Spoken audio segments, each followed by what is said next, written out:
ములుగు జిల్లా ఇచ్చర్ల గ్రామంలో palm factory ఏర్పాటు పట్ల ప్రజలు హర్షం వ్యక్తం చేస్తున్నారు. జిల్లాలో ఆయిల్ ఫామ్ ఫ్యాక్టరీ మంజూరుకు మంత్రి సీతక్క కృషే కారణమని వారు కొనియాడుతున్నారు. జిల్లా వ్యాప్తంగా ఇప్పటికే 3000 ఎకరాలు ఆయిల్ ఫామ్ సాగు జరుగుతుంది. దీంతో ఫ్యాక్టరీ నిర్మాణం చేపడితే ఉమ్మడి వరంగల్ జిల్లాతో పాటుగా ఖమ్మం జిల్లా రైతులకి కూడా మేలు జరుగుతుంది. ఇక ములుగులో ఆయిల్ ఫామ్ ఫ్యాక్టరీ ఏర్పాటు మీద ప్రజలు ఏమనుకుంటున్నారు? మరింత సమాచారాన్ని మా ప్రతినిధి సంపత్ అందిస్తారు. ములుగు జిల్లా అభివృద్ధిలో ముందుకు పోతుందని చెప్పి కాంగ్రెస్ నాయకులు తెలియపరుస్తున్నారు. ఇప్పటికే ములుగు జిల్లాలో అనేక సంక్షేమ పథకాలతో పాటు ఉద్యోగాలు కూడా అందించడం జరిగింది. ఇప్పుడు ఆయిల్ ఫామ్ ఫ్యాక్టరీ నిర్మించడం పట్ల ఎంతో సంతోషం వ్యక్తం చేస్తున్నారు. మన మధ్యలో గ్రంథాలయం చైర్మన్ బాలత రవిచంద్ర ఉన్నారు. వారితో మాట్లాడిద్దాం. అన్నగారు నమస్కారం. నమస్కారం. ములుగు జిల్లాకు ఈ యొక్క ఆయిల్ ఫామ్ రావడం పట్ల ఎలా వ్యక్తం చేస్తున్నారు? సంతోషం. మేము చాలా సంతోషంగా ఉన్నామన్నా. మేమే కాదు, ఇక్కడ ఉన్న ములుగు జిల్లాకు సంబంధించినటువంటి రైతాంగంతో పాటుగా నిరుద్యోగులు కూడా ఈ విషయంలో సీతక్క గారికి అభినందనలు తెలియజేయడం జరుగుతుంది. ఎందుకు అనంటే ఆయిల్ ఫామ్ ఫ్యాక్టరీకి సంబంధించి ఇంచర్ల దగ్గర మొన్న 5వ తారీఖు రోజు క్యాబినెట్ మీటింగ్లో ఆడ 12 ఎకరాల విస్తీర్ణంలో ఆడ ఆమోదం తెలిపిన తర్వాత ఆ ఆమోదం పట్ల సీతక్క గారి కృషి అనేది ఎంతో ఉంది. ఆ అక్కగారు ఇక్కడ ఉన్న సమస్యల మీద ఒక డెవలపింగ్ అనే విషయంతో పాటుగా ఇక్కడ ఉద్యోగ అవకాశాలు కూడా కల్పించాలనేది ఒకటైతే, రెండోది ఇక్కడ ఉన్న రైతాంగానికి కూడా ఆయిల్ ఫామ్ ఫ్యాక్టరీ పెట్టడం ద్వారా అనేక రకాల లబ్ధి చేకూరుతుందని చెప్పి దృఢ నిశ్చయంతోనే ఈ యొక్క మన ఫ్యాక్టరీ అనేది శాంక్షన్ చేయించడం జరిగిందని ఇక్కడ ఉన్న యువత కానీ రైతులు కానీ ప్రజలు కానీ భావిస్తున్నారు. ఓకే, మనం చూసుకున్నట్లయితే ఇప్పటికే ములుగు జిల్లాలో బస్టాండ్ లేకపోతే బస్ డిపో కూడా ఏర్పాటు చేయడం జరిగింది. బస్టాండ్ కూడా కొత్తగా నిర్మాణం చేపట్టినటువంటి బస్టాండ్ కూడా 7 ప్లాట్ఫామ్లతో 4 కోట్ల చిల్లతో బస్టాండ్ ఏర్పాటు చేయండి. చూసుకున్నట్లయితే మల్లంపల్లి అనేక అభివృద్ధి పనులు అయితే ఇక్కడ జరుగుతున్నాయి. ఇప్పటికీ ములుగు జిల్లాలో ఈ యొక్క కార్యక్రమం పట్ల సీతక్క మంత్రిగా ఉన్నటువంటి సీతక్క దగ్గర మీరు పనిచేయడం, ఈ యొక్క గ్రంథాలయం చైర్మన్గా చేయడం పట్ల ఎలా మీరు హర్షం వ్యక్తం చేస్తున్నారు?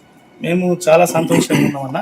ఒక గ్రంథాలయ చైర్మన్గానే నేను కాకుండా సీతక్కతోటి ఉండే ప్రతి కార్యకర్త కూడా ఇవాళ రొమ్ము విరుచుకొని ఇవాళ మా కాన్స్టిట్యున్సీలో మా జిల్లాలో ఇంత గొప్ప కార్యక్రమాలు చేపడుతున్నటువంటి ఈ ప్రభుత్వానికి మరియు మా మంత్రివర్యులు సీతక్క గారికి ప్రతి ఒక్కరూ మేమందరం రుణపడుతూ పాటుగా మేము ఇవాళ వెన్ను విరుచుకొని ప్రజలలో కూడా తిరగడానికి మాకే హక్కు ఉన్నదని చెప్పి మేము సంతోషంగా భావిస్తున్నాం. దాంతోపాటుగా ఇక్కడ ముఖ్యంగా ఏంటంటే గడిచిన 18 నెలలలోనే ప్రజాపాలన ఏర్పడిన తర్వాత ఈ 18 నెలలలోనే ఈ ముఖ్యంగా ములుగు కాన్స్టిట్యున్సీకి ములుగు జిల్లాకు సంబంధించిన అనేక రకాల అభివృద్ధి కార్యక్రమాలు చేయడం జరిగింది. రోడ్లు అయితేనేమి, మల్లంపల్లి మండలం అయితేనేమి, ములుగు మున్సిపాలిటీ అయితేనేమి, దాంతోపాటుగా 8 దాటిన తర్వాత మనకు వరంగల్ నుంచి వెళ్ళి ఎటు నాగారం అటు కింది స్థాయి పోవడానికి బస్సులు లేవు, స్టిల్ ఇప్పటికి కూడా లేవు అన్న. కానీ దాని మీద ఖచ్చితంగా వాళ్ళందరికీ ఈ ములుగు ప్రాంతానికి సంబంధించిన అటు ఎటునాగరం ప్రాంతానికి సంబంధించిన వాళ్ళ ప్రజలకు ఎటువంటి ఇబ్బంది రావద్దనే ఆలోచనతోటి అక్కగారు అక్కడ ఎటునాగరం డిపో శాంక్షన్ చేయించడం జరిగింది. మంగాపేటలో బస్టాండ్ నూతనంగా బస్టాండ్ ఆధునికరంగా అక్కడ శాంక్షన్ చేయించడం జరిగింది.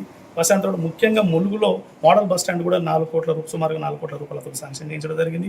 మొన్న రీసెంట్గా ప్రారంభోత్సవానికి రవాణా శాఖ మంత్రి వర్యులు పొన్నం ప్రభాకర్ గారు వచ్చినప్పుడు కూడా అక్కడ మన కలెక్టరేట్ దగ్గర గట్టమ్మ దగ్గర కూడా అక్కడ 50 లక్షలు సుమారుగా 50 లక్షలతోటి అక్కడ కూడా బస్టాండ్ ఏర్పాటు చేయాలి. ఎందుకనంటే అక్కడ మెడికల్ కాలేజీ, గిరిజన యూనివర్సిటీ, కలెక్టరేటు, అట్లాగే బెటాలియను, ఇంకా వేరే ఆఫీసులు R&B ఇట్లా ఉన్నది కాబట్టి, మెడికల్ కాలేజ్ ఇవన్నీ ఉన్నాయి కాబట్టి అక్కడ బస్సు అనే సౌకర్యం తప్పకుండా ఉండాలని 50 లక్షల రూపాయలతో కూడా శాంక్షన్ చేయించడం జరిగింది.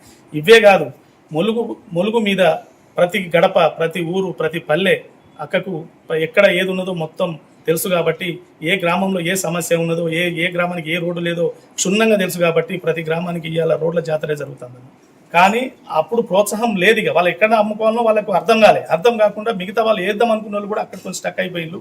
ఇప్పుడు ఈ ఫ్యాక్టరీ శాంక్షన్ చేయించడం వల్ల ఈ 3000 ఎకరాలలో వేసుకున్న రైతులు రేపు 50 రోజులలో సుమారుగా 10,000 ఎకరాలకు చేరుతుంది. దానివల్ల ఇక్కడ అన్ని రకాలుగా మనకు లబ్ధి చేకూరుతుందని చెప్పి మేము విశ్వాసం వ్యక్తం చేస్తున్నాం. Okay, right. మనం చెప్పుకున్నట్లయితే ములుగు జిల్లా విద్యారంగంతో ఉద్యోగాలతో పాటు పారిశ్రామిక రంగంలో కూడా ముందుకు పోవాలనే ఉద్దేశంతోనే ఈరోజు మన మంత్రి గారు సీతక్క గారు ములుగు జిల్లా పట్టుదలతో ఈ యొక్క ఫామ్ ఆయిల్ ఫ్యాక్టరీని ఏర్పాటు చేయడం మేము సంతోషం వ్యక్తం చేస్తున్నాం.